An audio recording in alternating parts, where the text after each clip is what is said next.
মাই channel Madhumita short blogs. এটা আমার third blog. এতদিন ধরে ব্লগগুলো এডিট করতে পারছিলাম না, ফোনের কিছু প্রবলেম ছিল বলে। যাই হোক, এটা হচ্ছে মহালয়ার দিনের ব্লগ।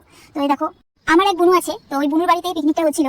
সব আমাদের গ্যাং বলতে গেলে আমাদের গ্যাংয়ে যে আছে সবাই ছিল সেদিন। আর এই যে এর নাম শৈলী, একে তো সবাই চেনো, আগের ব্লগে দেখেছো।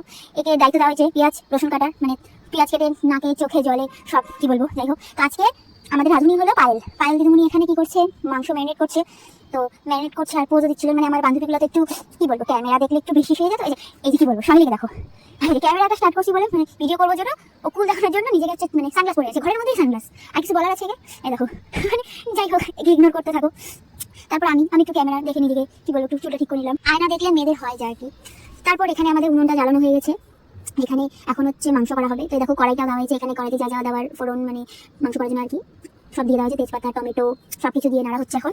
তো বলছিলাম আজকে আমাদের রাঁধুনি হলো এই যে পায়েল। দেখো মানে কি বলবো, বৃষ্টি শুরু হয়ে গেছিল ওদিন মহালয়ার দিন আমাদের রান্না করতে করতে। তো ছাতা নিয়ে আমরা দাঁড়িয়ে পড়ছি, তাও পিকনিক খেতেই হবে। তারপর এখানে আমাদের ভাত রেডি, মাংসও রেডি। মানে মাংসটা দারুণ হয়েছিল, কিছু বলার মতো না। সত্যি পায়েল ভালো রান্না করে, মানে পায়েল রাঁধুনি। আমাদের মাংস অনেকটাই বেশি হয়ে গেছিল, তাই কাঁচা রেখে দিয়েছিলাম আমাদের। তো পায়েল রাঁধুনি আমাদের চিকেন পকোড়া করে দিয়েছে, সেটা দিয়ে চিকেন পকোড়াটা খেতে তো দারুণ হয়েছে সত্যি। এটার মানে বাবা দিতেই হবে রাঁধুনিকে। তো দেখো আমাদের গ্যাং সবাই আছে এখানে, মানে আমাদের গ্যাংয়ে যারা এখানে একটা ভাইও ছিল, ওখানে ভাইটাও আসছিল পিকনিক খেতে আমাদের সাথে। তারপরও রাতে আর ভিডিও করা হয়নি, এসে তাড়াতাড়ি খেয়ে দিয়ে আমরা বাড়ি চলে এসেছিলাম যে যার মতো। তারপর সকালে উঠে আবার আমরা স্পাড়ি গেছিলাম। স্পাড়ি যেতে বহুত লেট হয়ে গেছে, মানে আমাদের সবাই চলে আসছিল আর আমরা তখন যাচ্ছিলাম। আর এবার আমি ফার্স্ট দেখলাম মানে 2023-এ মহালয়ায় স্পাড়ে এত ভিড়, এত লোক।